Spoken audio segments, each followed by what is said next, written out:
and we're recording. We started by talking about the names of people and how your name is very significant to you, not just because that's your name and that's how people call you, but because spiritually that gives you vitality and energy. And depending upon your name will determine the characteristics that you're going to be best at. And we talked about the people with the Aleph name. They have the ability to transverse between kindness and discipline, between goodness and severity. And they're able to balance between the two and become very, very strongly a master of those two traits, and to be able to focus on one or the other. Therefore, Abraham, Avraham, Aleph, A, was a master of love, but he also had discipline when he needed it, because the Aleph transverses both sides of the emotional scale. Eliyahu Hanavi was a tough man, and yet Eliyahu, whose name starts with an A, is forced to come to every bris, to every little boy's circumcision, and to bless the family, because there has to be the balance between the severity and the love. Eliyahu, the Aleph, has to be balancing and has the ability to balance between love and severity. Aaron, if your name starts with an A and you're Aaron, you're also a tremendously kind person. You have the ability to bring out the kindness and, when necessary, to be disciplined within that. What happens if you have other letters? So we could talk about the letter M. Michael, Martin, but in Jewish life it's really Moshe and Mordechai, Menachem. If your letter begins and ends with a mem, then you have incredible ability to get things done, because the M is the water letter. Water is mayim, but that's the letter that connects the two hips, the two kidneys. That is the letter that makes the person move and get things done in a way that it's almost immediate. And that's the reason why the first letter of the word king in Hebrew, melech, is a mem or an M. And of course, the name of the first Jew who took us out of Egypt and gave us the Torah and made sure we did what we're supposed to do was Moses, Moshe, Mem. And the one who's going to bring out all that Moses taught us is the moshiach. In fact, the Rebbe, the last Rebbe, his name was Menachem. And that's a letter mem in front and a letter mem in the end, which indicates the ability to get things done from beginning to end. The Rebbe never stopped, never took a day's vacation, because he was a man of action. And so if you're a Michael, if you're a Mendy, if you're a Mo, you're a man of action. You have the ability to get things done. That's the nature of your name and the role that you have to play in life. Well, they tell a story. Everybody likes stories. The Rebbe had special relationships with certain people.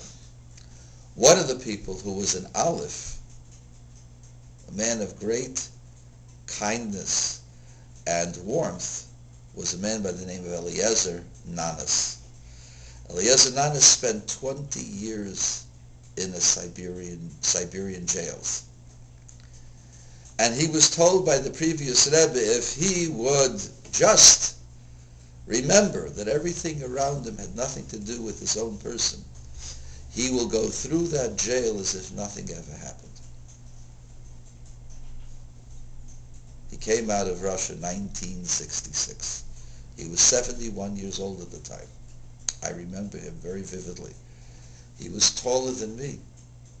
straight as an arrow, with a smile on his face. His wife, of 70 years old, was hunched over. She looked like she had gone through 20 years of Siberia. He looked like he had stepped out of Florida. Because he was a master of his emotion, and nothing ever faced him. And this Lezenanis was sent by the Lubavitcher Rebbe for many, many different missions. And of course he fulfilled them all. But he had a little bit of an attitude. He thought he was a yachsin, he was a special person, which he was a special person. But the old style Chassidim thought that they could negotiate with the Rebbe. Well, let me tell you a story that you'll enjoy. In 1971, Rabbi Lezenanis was in New York to see the Rebbe. He had some very, very severe pains in his leg, and he was going home to Israel for a very, very tough operation. And the Rebbe spoke to him as if nothing was going on, casually. He says, by the way, you're going and stopping in France. I'd like you to stop in France for a couple of days and speak to so-and-so and do this and that. And Lezer said, I don't think I'm going. And the Rebbe says, what do you mean you're not going? If I tell you to go, implication, you got to go. So Lezer says, I'll qualify that. I'm not going unless the Rebbe promises me that after my operation I'll be able to walk normally. He was putting a spin that he was making a contract with the Rebbe. You do what the Rebbe wants and you get a quid pro quo. The Rebbe got very serious and says, okay, my relationship with you, which has to this point been otherworldly, beyond nature, is over. From now on, you'll have to deal with me in a natural way.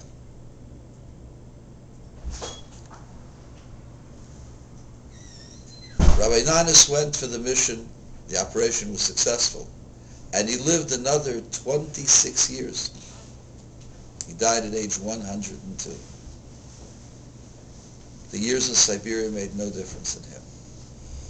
However, we see from the Rebbe's response to Rabbi Nanis that even living 102 is a natural way of life. The supernatural way of life is an altogether different relationship. And how do you get to the supernatural way of life?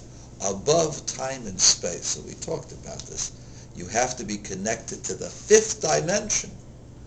The fifth dimension is the dimension of Keter and Malchut, God's crown. What is Malchut? Malchut is action.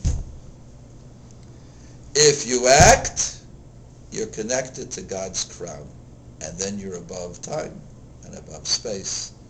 It's an otherworldly connection.